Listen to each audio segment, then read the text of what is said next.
Folks, I got a lot to talk about. This fall, let's face it, NBC has got a lot of very stiff competition from the other networks. Big hit shows, they're all on CBS, ABC, you got your Desperate Housewives, you got your Lost, you got all those CSI shows. And frankly, all of this competition is cutting into NBC profits.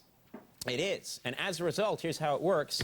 NBC has been slashing budgets left and right. And since we are on very late at night, we're one of the first shows they came after to squeeze our budget. True story.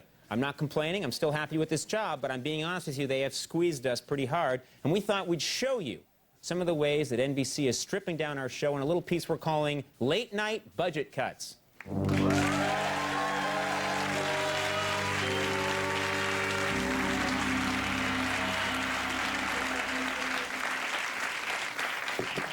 Why is there a gong at the end of that song? All right, one area that was constantly straining our budget was wardrobe. That's right, specifically it was costing way too much to buy new suits for all 7 members of the Max Weinberg 7. NBC has insisted from now on they'll only buy the band 1 suit and they have to share it. Take a look. 3, 4.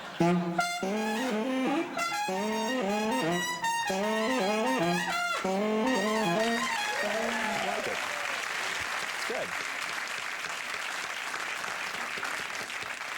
Why do some of the guys only bob their heads in time to the music?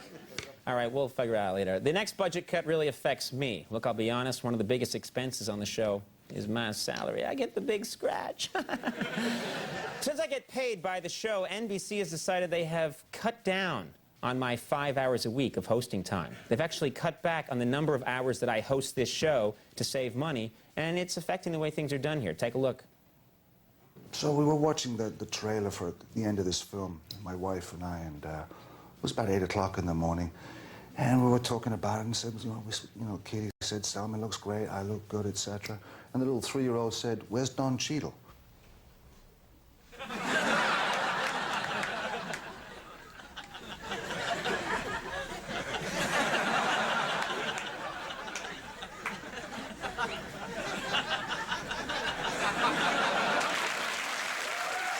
Still one of our best shows. We won a Grammy for that show. All right, now no one is safe from these NBC budget cuts, not even our studio audience. Folks, I'm sorry, but we can no longer afford food service for our first-class audience members, and I hope you understand. What? Oh, come on, Conan. Are you kidding me? This is unbelievable. I'm out of here. Oh, come on, sir. It's just the budget cuts. I'm sorry, we had to do it. Yeah, too little, too late, Buster. You mess with the big dogs, buddy.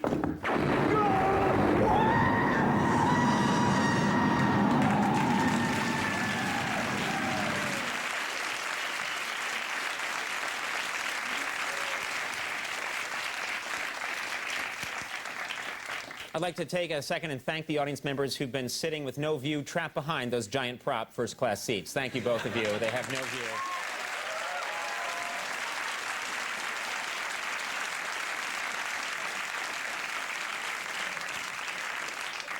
See that they're paid extra. That's right, we pay the crowd. Not a lot. Nothing cuts, you get it later. Nothing cuts a budget like having people work from home, right? So we thought we'd try that with our announcer, Joel Goddard, since most of his work is just voiceovers. Let's check in with him now. I'm told he's at home. Say hi to Joel. Hello, Conan. Joel, why are you in the announcer's booth? You're supposed to be working from home. This booth is home, Conan. I've lived in here going on 12 years. Joel, a booth is no fit place for a human being to live. Don't tell that to my immigrant tenants.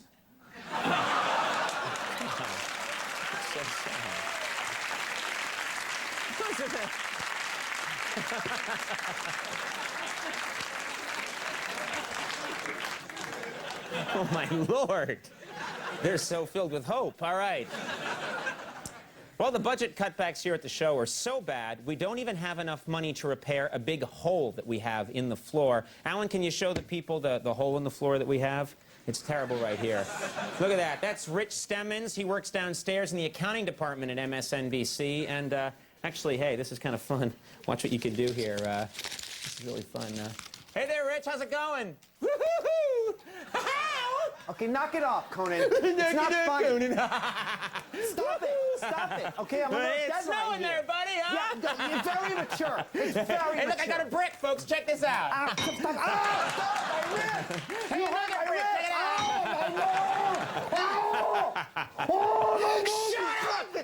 Shut up! Just shut up!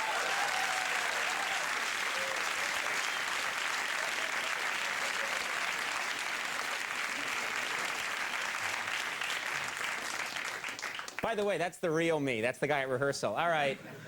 Now, unfortunately, all of these budget cuts still aren't enough. The network wants more. So I have no choice but to fire one of my staff members at random.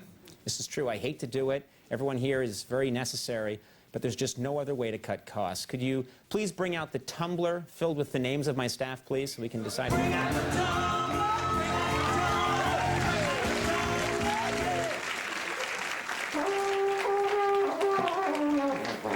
Behold, I am the custodian of the solid gold late-night tumbler, guarded round the clock by 2 expensive male models and 3 highly paid imported Brazilian showgirls. Now to find out which unfortunate company member must lose their job, and that poor sucker is Kathy Burns, who works back in the control room. I lost my job!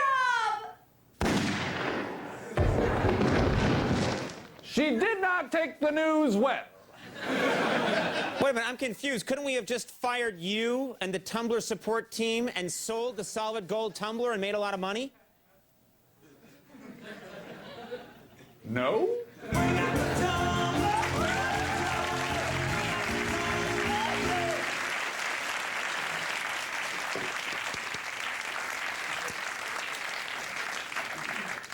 That man's an ass. All right, and finally, folks, we have a huge party after every show. And just to celebrate having a good show, and we do it after every one. And I hear NBC wants us to get rid of it. They say it's not necessary. But, folks, I'm drawing the line right there, all right? I'm sorry. That party is my chance to mingle with all of my big Hollywood pals, all the big stars that hang out with me, and I am not giving that party up. In fact, I'm going to drop in on that amazingly cool party right now. How about that, huh? Let's do it!